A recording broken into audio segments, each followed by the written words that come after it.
গল্প করতে করতে আরেকজনকে পেয়ে গেলাম, উনিও দাঁড়িয়েছিল, ওনাকে ডেকে নিলাম। আজকে টুকরো টুকরো ওনার সঙ্গেও গল্প করবো। মাসি কোথা থেকে এসছে? ডায়মন্ড হারবার থেকে এসছে মাসি। কতদিন হলো দেখতে দেখতে? তাই সব হয়ে গেল এই বৃন্দাবন চত্বরে। আচ্ছা মাসি, তোমার কোনো কষ্ট হচ্ছে? আর আগে যেটা ছিলে তুমি, ধরো সংসারে তুমি যাদেরকে আপন ভেবেছিলে তারা তোমার এক সময় তাদের কাছে তুমি বোঝা হয়ে গেছিলে, অস্বীকার করতে পারবে? ছিলে তো যারা তোমার খুব কাছের লোক, তারা পর নয়, তাদের কাছে তুমি বোঝা হয়েছে, যাদের জন্য আপন ভেবেছো তারা তাদের কাছে হয়েছে। হ্যাঁ না না না, এটা হয়েছে। এটা কেন বলছি কথাটা, যারা আমার এই চর্চাটা, হ্যাঁ হ্যাঁ,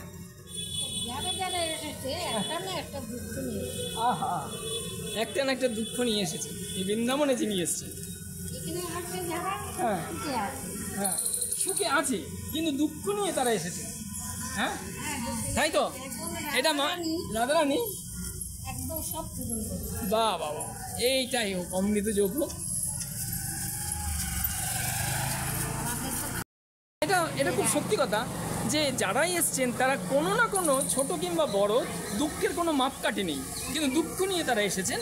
কিন্তু রাধারানী সেই দুঃখকে তাদের একদম জীবনের তরে বিদায় দিয়েছে এবং একটা আলাদা, আসলে প্রত্যেকেই আমার মনে হয় আপনারা যদি এদের চলন এদের সব কিছু দেখেন তাহলে মনে হবে এরা বোধহয় আমার ক্লাস থেকে অনেক নিচে। না, এদের প্রত্যেকের আর্থিক সঙ্গতি ছিল এবং প্রত্যেকের সমৃদ্ধ পরিবার ছিল, কিন্তু তারা যন্ত্রণাটাকে একটা আলাদা মান হিসেবে দেখে বেরিয়ে এসেছেন। আর বেরোনোটা কষ্ট হলেও তারা পেয়েছেন পরম প্রাপ্তি। আর সেই টুকরো টুকরো আনন্দ হয়ে গেছে, ওই দুঃখগুলো আনন্দে পরিণত হয়েছে। তবে আজকে দীর্ঘদিন এখানে থাকতে পারছি। ভাবুন তো, 6 বছর হয়ে গেল। তাহলে বৃন্দাবন আর রাধাকুণ্ড যেখানে 6 বছর হয়েছে সেটাকে একটা আলাদা, এই দুঃখগুলো আনন্দের মুহূর্তে পরিণত হয়েছে, আর কিচ্ছু না। তাই তো? আচ্ছা, তোমার মনে হয় না মাঝে মধ্যে যে এখানে ঝড় বাদলটাও যেন তোমার কথা শোনে? তোমার যখন ওখানে ছিলে, সংসারে ছিলে, তখন ঝড় যেন একটু বাদল হয়েছে, একটু ঝড় হয়েছে, একটু বাতাস হচ্ছে, মনে হয় না যে আমার সংসারের বিরুদ্ধে দাঁড়িয়ে গেছে, আমার জীবনের বিরুদ্ধে দাঁড়িয়ে গেছে?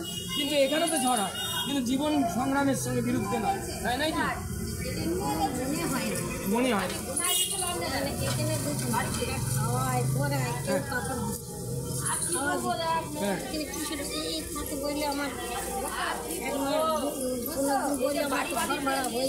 আচ্ছা আচ্ছা আচ্ছা আচ্ছা, আমি এরকম অনেকজনকে জানি যার আর্থিক অবস্থা এত ভালো, বাগবাজারে উনি নিজস্ব বাড়ি, বছর 5-6 আগে ওনার সঙ্গে পরিচয় হয়। এতটাই আর্থিক সমৃদ্ধ পরিবারের উনি, বয়স তখন 70-72। আমি ওনার অনেকগুলো ভিডিও আপলোড করেছিলাম প্রথম দিকে, মজা লেগেছিল আমার ওনার।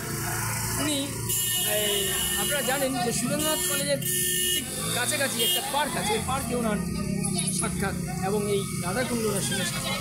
যাই হোক, সেসব ভিডিও আমি ছেড়েছিলাম একটাই কারণে, মনে হয়েছিল সব ভ্রান্ত পরিবার কিংবা একদম আর্থিক অবস্থা নিচতলা থেকে উঠে আসা পরিবার, এটা বড় বিষয় নয়। বড় বিষয় হলো আমি কতটা আনন্দময় জীবনের মধ্যে রয়েছি, কতটা সুখ স্বাচ্ছন্দ্যের মধ্যে রয়েছি, কতটা দুশ্চিন্তা মুক্ত আছি, সেটা আসল। আচ্ছা, তোমার ভালো নাম দিও? ডায়মন্ড হারবার। দেখতে দেখতে 6 বছর হয়ে গেল। চমৎকার চমৎকার, শুনতে থাকুন। আচ্ছা, মায়ের কাজ করতে সেখানে অনেক প্রেশার ছিল। হ্যাঁ, আজ এটা হ্যাঁ হ্যাঁ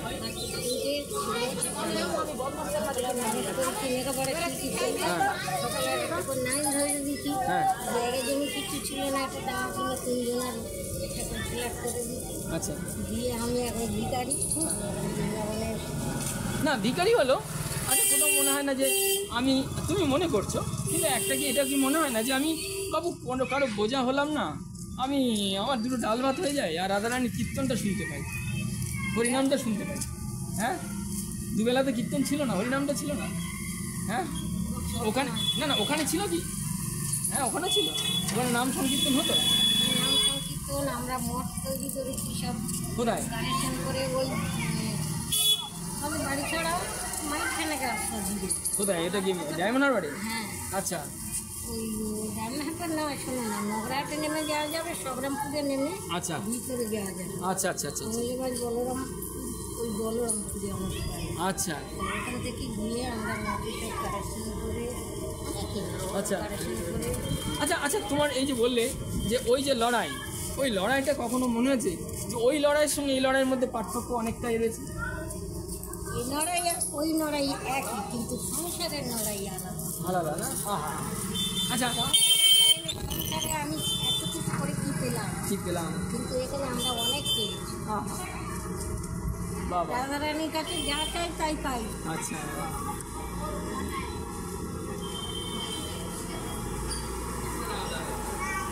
ভালো থাকুন, সঙ্গে থাকুন। হ্যাঁ, ভেতরে প্রত্যেকের যন্ত্রণা ফুটে ওঠে, খালি হাতে এসে এরা আজকে ভরে গেছে। ভালো থাকুন, আজ এ পর্যন্ত। আমি প্রত্যেকের সঙ্গে যখন কথা বলছি তাদের কাছ থেকে টুকরো টুকরো খবর নেওয়ার চেষ্টা করছি।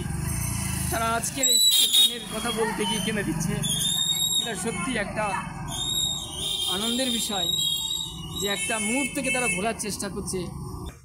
অনেক কিছু করেছি। হ্যাঁ আর অন্যদিন হ্যাঁ কটা দিন থাকা ভালো না। নিজের এন্তাজারি থাকা, নিজের ওগো পরবাসে আর কতদিন রবে। এবার পরবাসী চলে এসো ঘরে। এমনও সুখের দিন আসে যখন সেটা বলতে গেলে কি কান্নায় ভেঙে পড়ে। এই হচ্ছে ব্যাপার। কিশোর কুমার সারা জীবন দুটো ডাল ভাতের জন্য লড়াই করেছেন জানি। যখন ওনার টাকা হয়েছে খাবে, তখন কিন্তু ডাক্তার প্রেসক্রাইব করলে আর খাওয়া যাবে না। তো এখন হচ্ছে কষ্ট করে যখন উপার্জন করা হয়, লড়াই করা হয় ডাল ভাতের জন্য, যখন খাবার টাইম হয়, অর্থ হয়, তখন খাওয়া বারণ করে দেয় ডাক্তার। তো এই হচ্ছে ব্যাপার, হলো ভাগ্যের দরকার। ভাগ্যের দরকার। ঠিক আছে।